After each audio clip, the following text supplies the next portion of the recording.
people! Welcome back to my channel. This is your Mama Sam. Hola mga amigo, amiga, kumare at kumpare. Kamusta kayong lahat? Sana lahat po kayo ay okay at safe ngayong araw na to. At syempre kung ako naman ang tatanungin nyo, nakikita naman ninyo ang beauty ng Mama Sam ninyo. Fresh overload pa rin, di ba? Ganyan talaga kapag umiinom ka ng maraming vitamin C plus kumakain ka ng maraming banana. Dahil sa banana, mas nakakaloka ang kagandahan ng Mama Sam ninyo. Charot! So, kamusta naman kayong lahat? Sana lahat kayo ay okay na okay ngayong araw ng Sunday. So, have a blessed Sunday sa atin lahat ng bonggang-bongga. And then, of course, syempre, sa walang sawang tumatangkilik dito sa Mama Sam Vlog, araw-araw, lagi-lagi, maraming salamat. And then, of course, sa mga bago nating subscribers, hello! Kaway-kaway kapag may time, di ba? And then, of course, sa mga makasolid na mga makamamasam dyan, kaya shoutout tayo kay Marilyn Lagsa, Jervin and Carlos Magat, Brent Baluyot, Carlos Bigan Jr., ano dyan din si Bobby Rodriguez, Cesar Anyo Nuevo, Ronald Cuevas, Monster Grade 615, Russell 2016, Mads Vlog. Syempre, hindi rin natin makakalimutan si Barbet Elizalde, andyan dyan din syempre si Snake Gem na lagi din nakatutok dito, si Rosario Balendres, Ronald Davis, maraming salamat. And then, Chubibo, hello! Watch out, shout out sa'yo. Dave Velasquez, Melinda Martinez, Miriam Milanes. Ayan, so si Lid Castro, si Jose Mateo, maraming salamat. Living the Maverick, maraming salamat. Si Ricardo Jr. Quinyon Nisala, hello sa inyo. And then, of course, hindi rin natin makakalimutan i-shout out syempre si Edhi at saka si Madam Henrietta Solidad with Madam Jeneline Napaton. Maraming salamat. At saka syempre si Dr. Glenn Pascual. At gusto ko rin i-shoutout syempre si Christine Ann Perez. So, yun. So, kamusta naman? So, ngayong araw na to marami tayong chika na talaga naman, oh my gosh, magtataas ang kilay ninyo sa mga chika update natin na pag-uusapan ngayon. Kaya, wag na nating patagalin ang ating mga chika para sa una nating chika, Mama Sam. Siyempre, the Miss Globe 2024 na si Diana Moreno ay nasa Pilipinas na. Yes! Mukhang nagbago yung schedule nila. Kasi sinabi niya sa akin, pupunta daw, after daw ng Thailand, pupunta sila ng Vietnam. Tapos after ng Vietnam, dediretso sila sa Philippines. Siguro nauna ang Philippines, tapos baka dediretso sila sa Vietnam. So, yon. Hindi natin alam kung ano yung schedule at kung bakit nagbago. Pero nagulat ako and happy. Kasi nga, syempre, di ba, parang ayan, finally, nakarating na siya sa Pilipinas at nakakatuwa ang salubong sa kanya ng mga queens natin na taga-binibining Pilipinas. Kaya si Christine Ann Perez ay masaya. So, natutuwa ako kasi nakita ko siya in person. She love white. So, yun. So, natutuwa ako sa kanya kasi parang, alam mo yon, ang ganda-ganda niya. Tapos, maganda talaga siya sa personals. From Colombia to no? So, yun. Kaya nakakatuwa. Tapos, nabigyan ako ng chance na makausap siya, makakwentuhan siya, at 2 beses pa ako nagpa-picture sa kanya. So, yun. Kaya, bago nakita siya ng mga gandang binibini, ako na muna ang una nakakita sa kanya. Charot! So, yun. So, congratulations sa The Miss Globe organization. And then, ayun, nakakatuwa kasi, di ba, naimbitahan sila sa iba't ibang, Asia. Ikot talaga sila. So, yun. And then, ayun. So, kahapon nga nagkita na si Jasmine at saka si Diana. Mama, tingin mo, dapat ba si Jasmine ang naging Miss Globe? Charot. So, ayun, marami nagsasabi kasi na mas maganda pa daw si Jasmine. I think hindi. Maganda naman si Miss Diana Moreno. Kumbaga para sa akin, it's about destiny ng girls. Hindi to destiny ni Jasmine. Pero naloka lang ako. Bakit? Kasi naging second runner-up si Miss Thailand. Pero parang feeling ko mas maganda si Jasmine. Anyway, so ayan yung destiny nila and congratulations na lang sa kanila. So nakakatuwa kasi ayun, alam mo na Sobrang grabe yung salubong ni Jasmine. Pinakita niya dito yung hospitality, pinakita niya dito na yung friendship, yung relationship as a queens together, di ba? So nakakatuwa dahil isa yun sa mga magandang katangian natin na, alam mo yun, i-welcome ang Reyna. Then, dito na papakita ng Binibining Pilipinas kung gaano ka-welcome at ka-welcoming yung mga girls nila, di ba? So, yun. Kaya natutuwa ako kay Jasmine. Sobrang proud na proud ako sa kanya at naging second runner-up siya dito sa Miss Globe. Alam niyo si Jasmine Bungay, sa totoo lang, pwede itong lumaban uli, no? Pwede itong mag-Miss Grand, eh. Oo, sa totoo lang.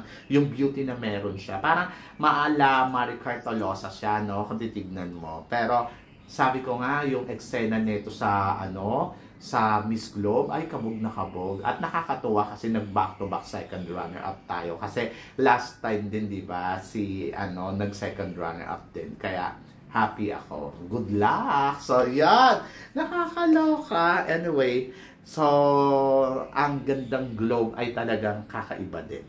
At syempre, mga Reyna, sa Reyna Hispano-Americana, nakadalawa na ang Pilipinas. Ito nga is Winwin Marquez at saka si Dia Mate. Mama Sam, tingin mo, kaya-kaya natin mag-back-to-back uli sa susunod na taon dito sa Reyna Hispano-Americana? Actually, ang Reyna Hispano-Americana, meron silang history na nagba-back-to-back talaga sila. Ando doon yung Mexico, tapos alam ko nag-back-to-back pa isang beses sa Peru, ganon. So talagang back-to-back and then back-to-back uli. So kaya, sa totoo lang, kung magpapadala tayo ng kandidata na kasing caliber ni Winwin Marquez at saka ni Dia Mate na combination. Ayan, combination ng dalawang to. I think kaya natin mag-back to back. And then, kung magpapakita din ng magandang performance bilang queen, etong si Dia Mate, kumbaga sa loob ng isang taon, kung mapopromote niya ng husto ang Reyna Hispano-Americana sa Pilipinas, tapos magkakaroon siya ng mga activity, syempre may impress ang organization, and then maglo-looking forward uli sila sa susunod na tawag dito na magiging queens natin sa Reyna Hispano-Americana. And then, ito sana yung magawa ni Dia Mate. And then, ayun, so possible talaga na mag-back-to-back ulit tayo dyan ng bonggang-bongga, diba? So, yun. Kaya, yan yung abangan natin sa susunod na laban natin sa Reyna Hispano-Americana. Actually, ang mga nagustuhan kong pageant talaga nung last year, isa na dito ang Reyna Hispano-Americana. Then, gusto ko din yung Miss Intercontinental kasi maganda talaga yung pagpili nila ng top 6 nila. Medyo kakabahan ka, tapos alam mo yun, talagang klaro. So yun, Miss Intercontinental, Reyna Hispano-Americana, medyo mahirap kasi talagang masusurprise ka, pero kung magaling talaga yung kandidata mo, aabot talaga sa dulo. Tapos gusto ko din yung Miss Globe, The Global. Yung The Global, yung pageant ngayon. Gusto ko yan yung nakaraan taon eh. Tapos Universal Woman, magaling din yung Universal Woman kasi mga nanalo ang Pilipinas. Charot. So, yan. Hindi, sila yung mga pageant na pag pinanood mo, talagang maganda talaga yung flow ng pageant nila at masasabi mong walang dayaan. Sa totoo lang. Pero itong mga Miss Universe, mga Miss Grand, ay nako, halatang politika. Charot. So, yun. Anyway, so, good luck. Ito nga, Mama Sam, pinag-uusapan ng husto ang pambaton ng Guatemala sa Supranational 2025. Ito nga ay si Tokyo Gonzalo. So, Mama Sam, anong tingin mo? Siya kaya ang makakasungkit ng corona? Well, bukod doon sa prototype beauty siya ng supranational, di ba, yung mga nagiging queens doon, talagang maganda na yung pasabog na ginagawa niya. Pampaingay talaga. Sobrang kumakabog. So, medyo dito, sa mga larong ganito, mag-ingat yung pambato natin na si Miss Supranational Philippines. Dito pa lang, si Tara Valencia, di ba? So, dapat mag-ingat dito. A lot of expectation kay Tara Valencia kasi parang 1 year mahigit yung preparasyon niya kung iisipin mo. So, nandoon ako sa parte na parang ano ba ipapakita ni Tara Valencia? Kakabog ba to? Di ba? So, yun. So, sa ngayon wala ako nakikita. Kung nakaraan taon, mas nakaka-impress yung beauty niya. Ngayon parang wala akong nakikitang something new sa kanya. Kumbaga parang yun pa din na medyo nagkalaman pa. Hindi naman sa ano pero yun kasi na-obserbahan ko. Yung parang sana ang iniisip ko, more pasabog, more eksena, yung ganon. Katulad nito ni Miss Guatemala, iba yung dating. Pero syempre, nandoon pa rin ako, naniniwala pa rin ako na well-prepared ang pambato natin sa supranational at magiging madali sa kanya ang pagkuha ng corona dito. Dahil sa preparasyon na paghahanda na ginagawa ni Tara Valencia. And then dito naman kay Miss Guatemala, syempre she's from Miss Grand. Nag-Miss Grand yan eh.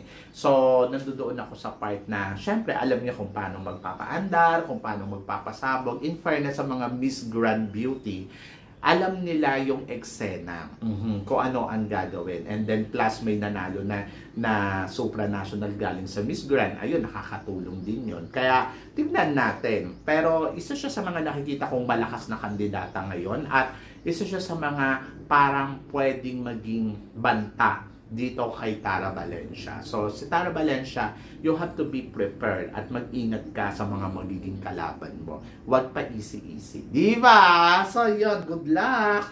Ay, nako, nakaka-lorky. Pero ito ang mas nakakaloka. Miss Grand International 2025 held in Thailand on October 18, 2025. So maraming nagulat kasi ang unang announcement nila is October 25 and then knowing naman ang Miss Grand ay ginagawa nila to every year ng October 25. This year lang sila nagbago.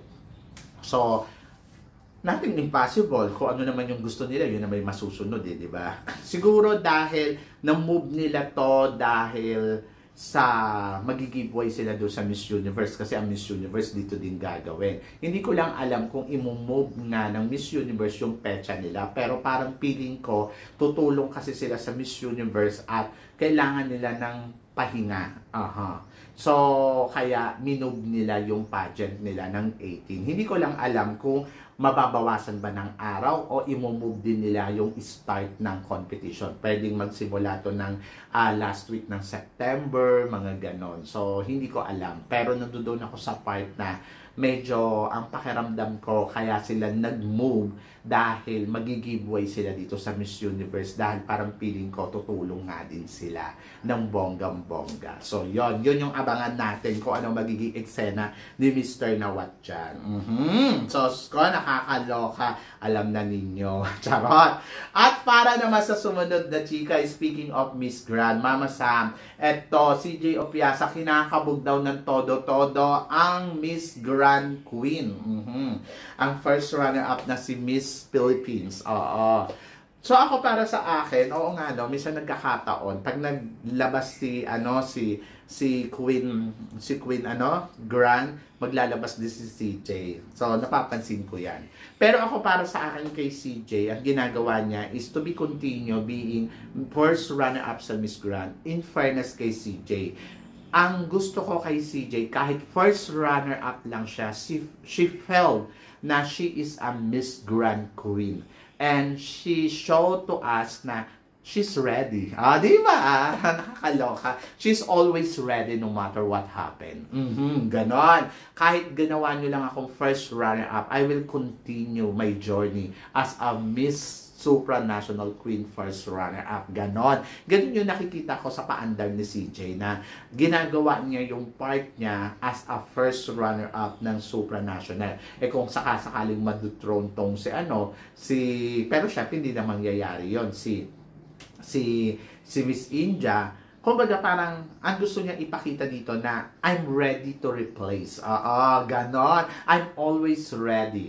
Ganon. Hindi katulad nung ibang mga naging first runner-up dito na kapag nag-first runner-up na, wala na, stop na. Siya hindi. She will continue her journey as a Miss Grand Philippines and first runner-up Miss Grand International. Kaya gano'n siya ka-active. So sinasabayan niya talaga yung paandar at pasabog ng Miss Grand kasi ayun nga, gusto niya na i-continue yung journey niya as a queen. Kasi diba, hindi lang naman to dahil naging first runner-up ka, tigil ka na. Dapat i-continuous mo lang din at ipakita mo yung na ikaw ay isang tunay na reyna. Oo. Di ba? Maganda yung ginagawa niya. Dapat ganyan nga lahat eh. Oo. So yun, ang maganda at hindi siya natutulog. Kumbaga parang every month talaga may pasabog siya at least twice a month. Di ba?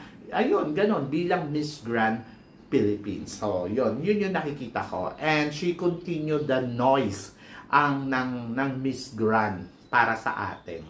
Ganon. Kaya wag yung masamain yun. So, kahit din naman ako, ganyan din yung gagawin ko.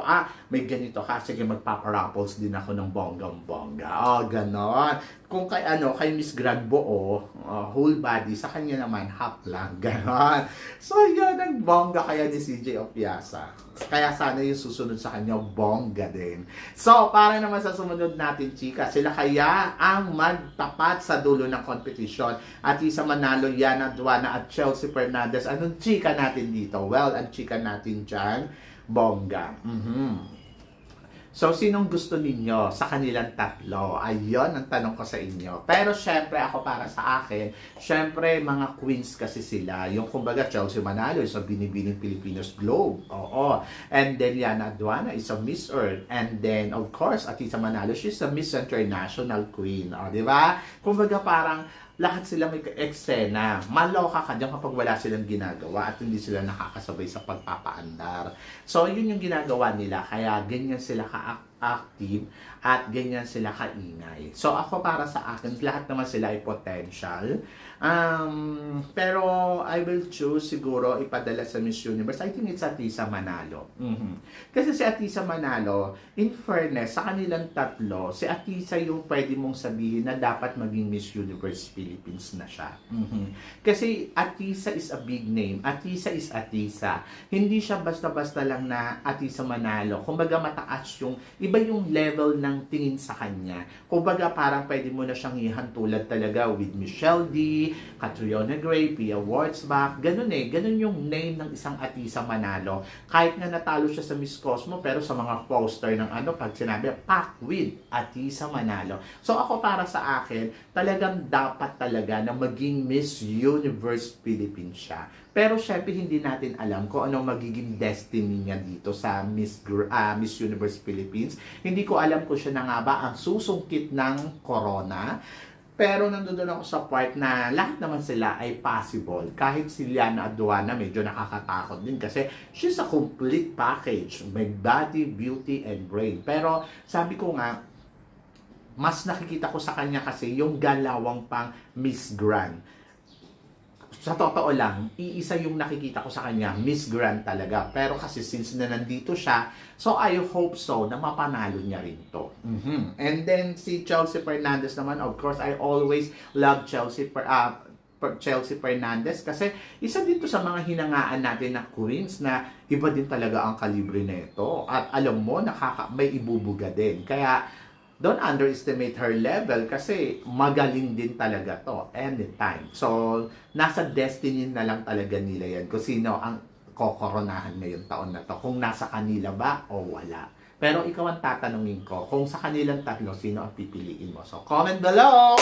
So, yun guys, kayo guys, ano guys ang masasabi ninyo dito sa mga pinag-uusapan natin ngayon? So, please comment below para at least malaman ko naman kung ano naman ang chika mo sa mga tinatalakay natin ngayon. So, yun. So, syempre maraming salamat po sa inyo lahat sa suporta at pagmamahal na binibigay ninyo syempre dito sa channel ko. At sa mga hindi pa po nakaka-subscribe, please don't forget to click like and subscribe my channel at i-click nyo na rin po ang notification bell para more updated kayo. Siyempre, sa aking mga chika, sabi ng ganun, always keep smiling and always think positive. Walang imposible guys. Magtiwala lang tayo sa itaas. Kaya guys, hanggang dito na lang. Hanggang sa muli nating chikahan. See you tomorrow. Thank you guys.